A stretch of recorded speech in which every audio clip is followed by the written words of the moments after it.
J'ai travaillé comme entraîneur privé pendant 10 ans, puis dans cette période-là, j'ai reçu énormément de questions sur l'alimentation de la part de ma clientèle. Donc, cette semaine, j'ai décidé de vous poser la question sur les médias sociaux, quelles étaient vos questions en lien avec l'alimentation et d'y répondre aujourd'hui. Honnêtement, je pensais être capable de répondre à plein de questions dans un épisode, mais je me suis rendu compte que la première question que j'ai reçue, ça méritait un épisode au complet juste à cette question-là parce que j'avais tellement de choses à dire. Puis en même temps, je pense que ça va décortiquer plusieurs choses au niveau de l'alimentation.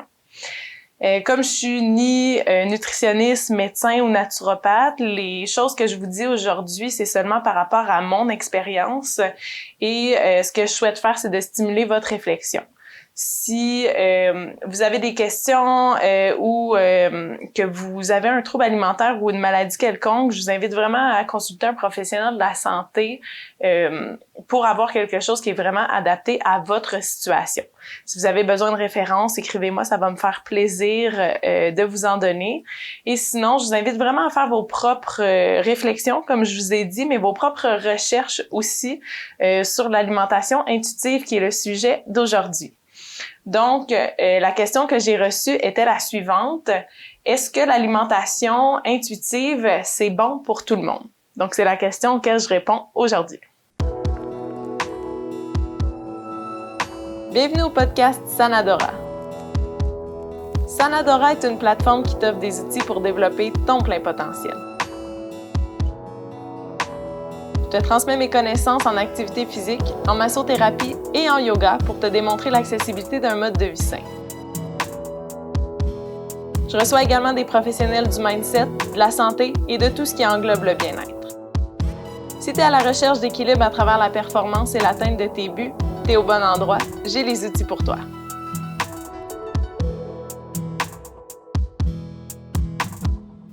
Donc, pour commencer, je vais commencer par vous citer quelques statistiques d'ici au Québec pour situer le Québécois moyen par rapport à son alimentation. Donc, selon l'Institut national de santé publique du Québec, 39% des Québécois consomment pas les portions minimales suggérées de fruits et légumes. Et dans ce 44%-là de consommation de fruits, ce serait consommé sous la forme de jus.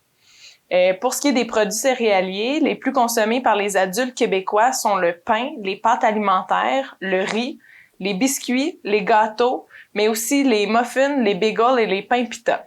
Donc, on se situe par rapport aux Québécois moyens avec ces quelques petites statistiques-là pour commencer. Je vais aussi vous dire la définition de ce que c'est l'alimentation intuitive parce que c'est peut-être pas tout le monde qui sait. Donc, la définition, c'est que l'alimentation intuitive propose de renouer avec le plaisir de manger des aliments qu'on aime en écoutant nos signaux de faim et de satiété. Pas de restriction ni d'aliments interdits et donc moins de rage de bouffe et de rechute. Donc, jusqu'à présent, je suis d'accord avec ce principe-là. Parce que c'est vrai que quand j'ai envie de manger quelque chose de pas bon, entre guillemets, je me répète le mantra qu'il n'y a pas de mauvais aliments, donc que j'ai le droit de tout manger. De cette façon-là, ça m'enlève le sentiment de privation, puis c'est pas là que je vais que je vais sauter dans quelque chose puis vraiment exagérer au niveau de mes portions. Donc, comme je me dis qu'il n'y a jamais d'aliments qui sont à éviter ou qui sont mauvais, ça me permet de mieux gérer mes envies. Donc, quand j'ai envie de manger quelque chose, ben au lieu de réprimer ça puis de finir par tomber dedans en quantité industrielle plus tard, je me permets d'en manger une petite quantité en respectant mes signaux de faim. Donc, je mange ce que j'ai envie quand j'en ai envie en écoutant les messages que mon corps m'envoie. On va en parler un petit peu plus tard de ça parce que c'est sûr que pour certaines personnes, ça va être plus difficile de faire ça. Donc, l'alimentation intuitive suit 10 règles que je vais décortiquer avec vous, puis je vais vous dire un peu ce que je pense de chacune de ces règles-là. La première règle, c'est de rejeter la mentalité des diètes amaigrissantes qui créent de faux espoirs. Donc ça, j'ai rien à dire contre ça. Je suis 100% d'accord que de se comparer avec son voisin, sa voisine ou les revues ou les images qu'on peut voir sur les médias sociaux, c'est complètement malsain. Puis justement, ça nous crée des faux espoirs. C'est de se comparer à ce qu'on voit sur les revues ou sur Instagram, ben c'est de se comparer avec Photoshop. Fait que c'est souvent pas accessible. Et de toute façon, en se comparant avec son voisin, puis en se disant que je suis tellement déçue, j'aurai jamais son corps, ben non. Peu importe ce que tu vas faire, peu importe les sacrifices, le travail, peu importe ce que tu vas faire, t'auras jamais son corps parce que c'est ça l'idée, c'est son corps. Faut apprendre à honorer le nôtre pour ses forces, ses formes, pour ses différentes caractéristiques. Donc c'est ça qui fait qu'on est des personnes uniques et de vouloir ressembler à quelqu'un d'autre ou d'avoir des bras ou des jambes ou des fesses comme telle personne, ben c'est de pas respecter son propre corps. Donc premier point, 100% d'accord. Le deuxième point, c'est d'honorer sa faim lorsqu'elle est modérée. Donc, pour arriver à faire ça, moi, ce que je me porte comme réflexion, c'est que pour que la faim reste modérée et que j'arrive pas le soir puis que j'ai envie de défoncer les armoires, ben c'est de manger quand j'ai faim puis d'arrêter quand j'ai plus faim. Donc ça, on va en reparler un petit peu plus tard. Mais d'honorer sa faim, ça veut dire que quand tu as faim, tu manges. Parce que souvent, les cravings ou les rages, surtout les rages de sucre, c'est notre corps qui nous envoie un message comme quoi on n'a pas assez mangé ou qui veut de l'énergie rapide. Souvent, quand on a envie de sucre, c'est parce qu'on a un down d'énergie. Puis le sucre, qu'est-ce que ça fait? Ben, ça vient booster notre énergie très rapidement, mais sur le court terme. Donc, de pas se priver, ça va permettre justement de pas arriver à cette sensation-là de fébrilité, de je dois manger là, ici, maintenant, puis tout ce qu'il y a dans l'armoire. Donc, de manger de façon régulière et d'écouter ses signaux de faim, encore une fois, 100% d'accord avec ça. Là où je commence à accrocher un petit peu plus, c'est au troisième point, qui est de se permettre de manger tous les aliments souhaités. Donc, c'est une belle idée, mais je mets un bémol ici parce que pour certaines personnes, les aliments souhaités, eux disent de pas caractériser les aliments bons ou mauvais, de pas les mettre dans une ou l'autre des catégories. Mais si moi je crave d'une bonne soupe aux légumes ou que je crave de manger une pizza extra large à tous les jours, ben c'est peut-être pas une bonne idée pour moi si je suis dans la dernière situation. Par exemple, si moi j'ai envie de manger un 2 litres de crème glacée à tous les jours ou de manger une pizza extra large à chaque souper, ben de manger de façon intuitive puis d'écouter son feeling parce que c'est ça que mon corps me dit que j'ai besoin. Je mets un petit bémol là-dessus. Donc faut quand même apprendre, faut quand même avoir une base de connaissances au niveau de l'alimentation puis être capable de doser pour avoir une alimentation qui est équilibrée. Donc ça veut pas dire de manger juste des carottes puis des légumes, mais ça veut pas dire non plus de juste manger des produits transformés. Donc faut trouver un juste milieu, donc d'être toujours à l'écoute de qu'est-ce qu'on souhaite manger, c'est pas nécessairement toujours bon. Donc ça, je mets un petit bémol là-dessus. Quatrième point de l'alimentation intuitive, c'est de cesser de catégoriser les aliments comme étant bons ou mauvais. Là, ici, j'ai carrément de la misère, là. Je vais être vraiment honnête avec vous parce que c'est pas vrai que tous les aliments sont faits égaux. Donc, aujourd'hui, au début, dans ce que je vous disais, dans les statistiques, je pense que c'est 44% des fruits qui sont consommés le sont sous forme de jus. Ben, c'est pas vrai que de manger une pomme puis de boire un jus de pomme, au niveau du corps, notre corps ne va pas réagir de la même façon. Donc ça, je mets un petit bémol là-dessus. Je comprends l'idée, c'est de pas démoniser certains aliments pour pas se priver complètement puis après ça finir par tomber dedans. Je comprends que c'est ça l'idée qu'il y a en arrière de ça, mais encore une fois, mon vécu à moi, j'ai été 10 ans dans le milieu du fitness. Puis dans ce milieu-là, il y a une façon de manger, une diète, appelez ça comme vous voulez, qui s'appelle le If It Fits Your Macros. Donc si ça ça fit, si ça rentre dans tes macros, c'est correct. Donc, l'idée consiste à calculer le nombre de calories que tu as besoin dans ta journée et tes macronutriments, donc tes protéines, tes glucides, tes lipides, puis de faire fitter les aliments que tu as envie dans ce chiffre-là, dans ces données-là. Donc, j'ai de la misère un peu avec ça parce que j'ai vu des gens manger des Pop-Tarts ou aller au Tim Hortons chercher des beignes post-workout ou après leur entraînement parce que ça fit dans leur macro. Mais je me questionne sur l'effet à long terme de si tu manges des beignes à tous les jours, même si ça fit dans tes calories puis dans tes macros, tu prendras peut-être pas de poids, mais on parle pas ici des micronutriments, donc des vitamines, des minéraux que ton corps a besoin. Je suis pas sûre que, en fait, je sais que un beigne n'est pas égal à une portion de riz ou une patate douce. Fait faut doser ici. Je mets un petit bémol, là, les aliments sont pas bons ou mauvais. Ben, moi, je pense qu'il y en a quand même des meilleurs que d'autres. Fait que ce point-là, j'ai comme un peu une misère avec. Vous ferez vos propres réflexions par rapport à ça. Le 5e point, c'est de considérer sa sensation de satiété pour savoir quand cesser de manger. Ça, je crois que c'est quelque chose que tout le monde a à développer. Bon, ça peut nous arriver une fois de temps en temps à tout le monde de manger un peu trop, de se sentir ballonné. C'est correct une fois de temps en temps, là, il y a pas de drame à ça. Je pense pas que ça allait jamais tuer personne de faire ça une fois de temps en temps à Noël ou dans un souper de Pâques, par exemple. Mais si tu fais ça à tous les jours, de pas écouter ton sentiment de satiété, c'est là que tu vas développer justement des problèmes parce que tu seras pas à l'écoute de ce que ton corps a vraiment besoin. Donc, ça veut pas dire de se priver des aliments, mais ça veut dire de manger à ta faim.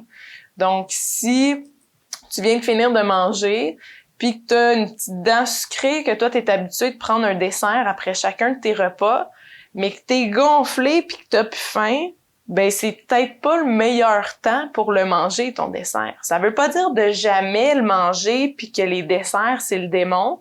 C'est juste, à la place, ben peut-être que tu peux le partager avec quelqu'un ou le ramener puis le manger plus tard dans ta journée ou une autre journée où là, tu vas en profiter de toute façon beaucoup plus que si t'es super plein puis que, c'est ça, tu l'enjoyeras pas autant. Donc ça, 100% d'accord avec ce point-là. Le 6e point, c'est de découvrir la satisfaction et le plaisir de manger. Donc ici, je trouve que c'est un point qui est magnifique parce que pour moi, ce que ça veut dire, c'est de prendre le temps de manger, mais prendre le temps de cuisiner ses repas aussi. Notre société, on est habitué de rouler à 100 000 à l'heure, de travailler 40, 50, 60, 90, 100 heures par semaine. C'est sûr que dans ce temps-là, on n'a pas le temps de manger, puis c'est là qu'on va ramasser plus du take-out ou des choses plus rapides. Mais de découvrir la satisfaction et le plaisir de manger, pour moi, c'est de découvrir des nouvelles saveurs, découvrir des nouvelles épices, des nouveaux légumes, des nouveaux fruits, des nouvelles recettes, mais c'est aussi de prendre le temps de cuisiner.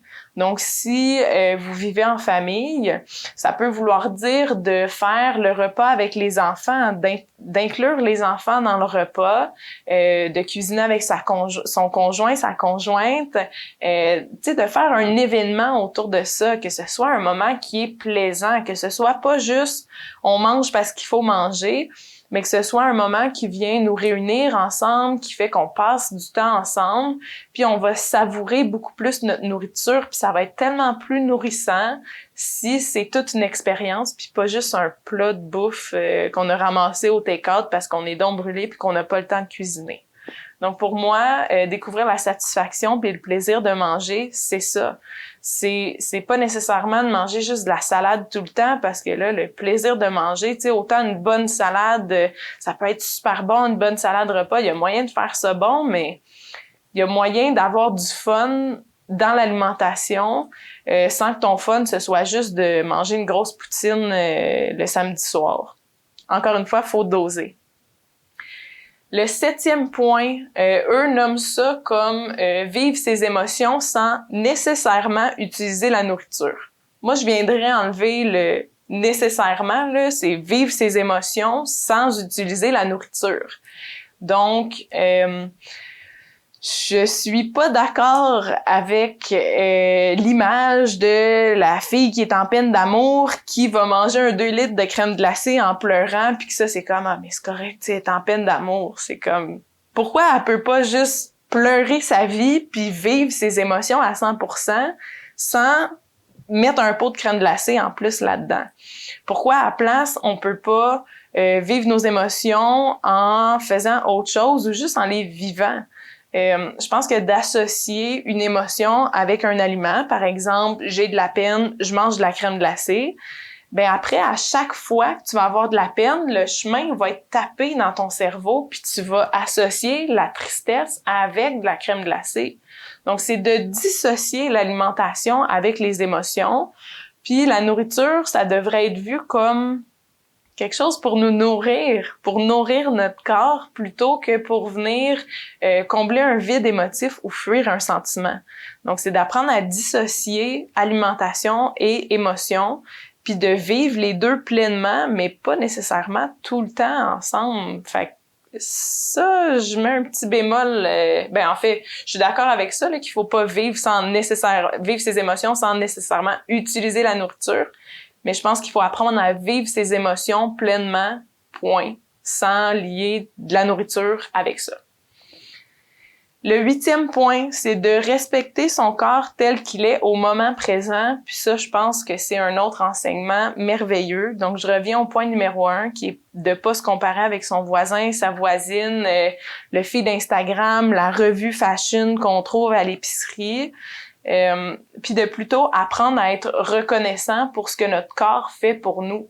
Donc, au lieu de critiquer nos jambes parce qu'elles sont pas assez musclées ou sont trop grosses ou sont trop ci ou pas assez ça, ben c'est d'honorer nos jambes pour nous permettre de nous lever et de bouger, de se promener, de marcher comme bon nous semble. Au lieu de critiquer notre ventre parce qu'il y a pas le look plat qu'on voit dans les revues, ben c'est d'honorer notre corps, d'honorer notre ventre parce qu'il nous permet à tous les jours de digérer les aliments qu'on consomme, mais aussi les expériences de vie qu'on a à tous les jours et les émotions. Donc, on va en parler plus loin on va en parler dans un autre podcast du système digestif et des émotions. Il travaille fort pour nous. Donc, faut l'honorer pour ça plutôt que de « Ah ouais, j'ai pas un petit ventre plat comme quand j'avais 20 ans. » Ben, non, mais tu peux honorer ton corps ou ton ventre parce que t'as porté, donné, créé la vie avec, puis que ça, c'est tellement plus merveilleux qu'un ventre plat de revue. Donc, au lieu de critiquer notre corps puis de juger chaque parcelle de notre corps qu'on pense, non adéquate ou pas assez correcte, ben c'est de l'honorer parce que notre corps, il travaille vraiment fort pour nous. Puis souvent, on travaille contre lui plutôt qu'avec lui. Puis ça, c'est vraiment un apprentissage qu'on a à faire. Donc, c'est de respecter et d'honorer son corps tel qu'il est dans le moment présent. Le 9e point, avant-dernier point, c'est d'être physiquement actif par plaisir et non pour perdre du poids. Et ça, je trouve que c'est une idée qui est grandiose. Si on bouge seulement pour perdre du poids, ça devient une punition. Si tu as lu dans une revue ou que tu as lu sur Internet que de courir 5 km, c'était donc bon pour le fameux ventre plat que tu veux cet été, mais t'ailles ça, courir, cours pas. Fais autre chose, trouve quelque chose qui te fait du bien, retourne à ta mentalité d'enfant, là. Qu'est-ce que tu fais que tu as l'impression de jouer en faisant? Parce que pour moi, bouger, c'est ça, c'est de jouer, c'est d'avoir du plaisir, c'est d'honorer son corps, puis de l'aider dans ses fonctions vitales. Donc, c'est de changer la perception qu'on a de l'activité physique qui est une punition qu'il faut faire pour perdre du poids, puis de retrouver la notion de plaisir autant au travers de l'activité qu'à travers l'alimentation et la nutrition. 10e et dernier point, honorer sa santé et ses papilles gustatives par ses aliments préférés. Oui, mais encore là, je reviens au point que si toi, tes aliments préférés, c'est des beignes, des biscuits, des chips, de la pizza puis de la poutine, ben t'as intérêt à honorer tes papilles gustatives par autre chose que ça. C'est correct que t'en manges, mais c'est de pas manger seulement ça. Donc, c'est encore une fois, je reviens au point de tantôt, de prendre le temps de cuisiner, puis de découvrir des nouvelles saveurs. Donc, d'ouvrir un peu son esprit, puis d'essayer des nouvelles recettes. Il y en a plein sur Internet, là. On a vraiment accès à toute l'information aujourd'hui. Il suffit d'aller la chercher. Donc, c'est de se permettre de revenir encore une fois à la mentalité d'enfant, de jeu de découverte, puis de découvrir des nouvelles saveurs, des nouveaux aliments, des nouveaux goûts qui vont venir stimuler nos papilles gustatives, puis qu'on va se rendre compte que manger santé, ça peut être aussi bon dans la bouche que de manger une pizza. Donc, c'est d'arrêter de tout polariser. Manger santé, ça veut pas dire manger une petite salade sec à tous les repas. Puis en même temps, si t'aimes la pizza, c'est plus de plus jamais en manger non plus. Donc, c'est d'apprendre à être dans le milieu. Puis je pense que dans la vie en général, on a vraiment intérêt à arrêter de tout polariser. Donc, il y a rien qui est tout blanc ou tout noir dans la vie. Il faut apprendre à jouer avec les nuances de gris parce que dans mon expérience d'entraînement privé où j'ai été pendant 10 ans, j'ai jamais vu quelqu'un perdre du poids du jour au lendemain parce qu'il a commencé à manger des carottes, mais j'ai jamais vu personne prendre 15 livres de même non plus parce qu'il a mangé 2 biscuits une fois dans sa semaine. Là. Fait que c'est comme faut apprendre à modérer ses idées puis ses comportements pour apprendre à être dans un juste milieu puis apprendre à être dans un équilibre, trouver la santé physique mais aussi mentale. Donc de pas couper le plaisir parce que c'est pas obligatoire. En fait, faut pas couper le plaisir pour être en santé. C'est juste de peut-être découvrir des nouvelles façons de se faire plaisir. Donc, conclusion, l'alimentation intuitive, selon moi, est vraiment une belle idée. Est-ce que je pense que c'est adapté à tout le monde? Non. Par manque de connaissances, parce qu'il y a énormément de troubles alimentaires dans notre société. Puis tu sais, pas nécessairement aussi intense que de l'anorexie ou de la boulimie, mais juste des dysfonctions au niveau de l'alimentation, des idées préconçues, des peurs de manger certains aliments. Donc, manger intuitivement, je pense pas que ce soit pour tout le monde. Mais par exemple, j'ai quelques trucs à te proposer pour amener la conscience à ton alimentation puis à comment tu manges. Donc, le premier truc, c'est de prendre ton temps quand tu manges. Donc, prends le temps de savourer, prends le temps de goûter aux différentes saveurs de ton plat. Est-ce que tu es capable de décrire la température, la texture, le goût de ce que tu manges? Assure-toi de bien mastiquer tes aliments aussi avant de les avaler. Dépose ta fourchette entre tes bouchées si ça t'aide à prendre plus ton temps. Parce que en plus de te permettre de mieux goûter à ton repas puis d'en profiter plus, mais ça va te permettre de développer ce sentiment de satiété-là.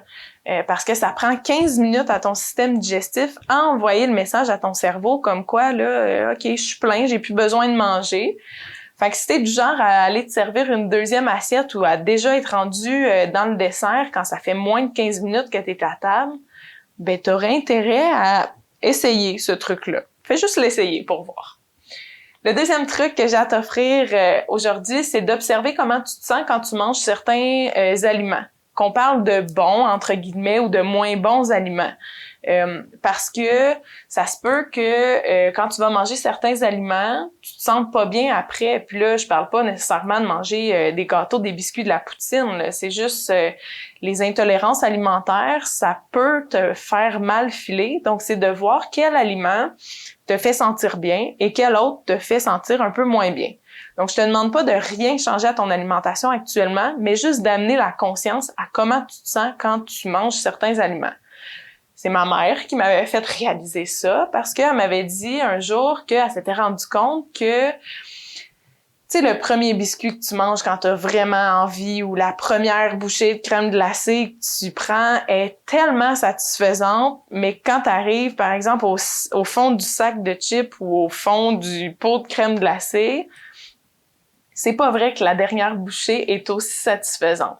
Quand ma mère m'avait dit ça, moi, je me disais, moi, je trouve ça satisfaisant de A à Z. T'sais, le premier, le 12e biscuit sont aussi bons un que l'autre, mais la fois d'après, Quand je me suis rendue au fond du sac, tu sais, pas un petit sac, là, au fond d'un sac, là, je me suis rendu compte que c'est vrai, là, qu'à un moment donné, tu sais, au corps du sac, mettons, c'est comme, bon, là, je suis saturée, tu sais, j'en ai assez, j'ai plus faim, je commence à avoir un peu mal au ventre, mais je continue parce que c'est addictif.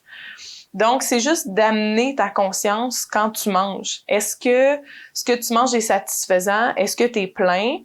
Puis si tu sens que là, bah, tu sais, je suis satisfait, je suis pas saturée, c'est là que c'est le temps de déposer ta fourchette, puis de mettre de côté ce que tu manges, puis peut-être de le garder pour plus tard. Ça veut pas dire de le jeter, fais juste le garder pour plus tard, pour une collation, pour un autre repas. De cette façon-là, tu vas beaucoup plus en profiter de ce que tu manges.